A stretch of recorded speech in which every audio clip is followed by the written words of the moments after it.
When Doug Hughes landed his 250-pound gyrocopter right in front of the Capitol, one reporter wasn't all that surprised because Hughes called him a year ago. He didn't identify himself. He said, I'm going to commit an act of civil disobedience, and nobody is going to get hurt. They spoke monthly all the way up until yesterday, but Montgomery never really reported him. He laid out this very detailed plan. He struck me as a sane, overly honest and transparent guy.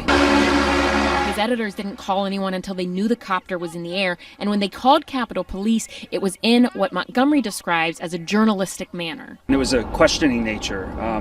Do you know about a man who is headed for protected airspace, or says he's headed for protected airspace in a lightweight gyrocopter? Some say calling yesterday was too late, insufficient, and unethical. As reporters, we're not supposed to be in the business of hiding from the public the potential public safety threat. To the Washington Post, Paul Farhi, there is no gray area, and the public should have known about this well before Hughes was approaching the West Lawn. Whether it's posting the story enough in advance so that people can see the threat building, or basically calling up law enforcement and saying, this guy is coming. He had no intention of hurting anyone. Everything he did in his plan suggested he was doing this for the preservation of himself and others. But Farhi says there's no way Montgomery or anyone in the Tampa Bay Times could be sure of that. He says he's harmless.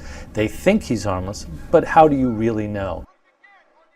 And Montgomery told us that he did worry about how things could go wrong for both Hughes and the people on the ground, but he didn't believe there was a story unless Hughes crossed into restricted airspace. And that, he says, is why it was not published until yesterday. Critics like Paul Farhi say this is a breach of ethics, and ultimately he put the responsibility on the editors. Now, they say someone above the reporters should have decided to alert the public, and holding it was a ploy, we should say, to increase web traffic. Now, we reached out to the Tampa Bay Times and we asked to speak with editors there, but we did not hear back from them.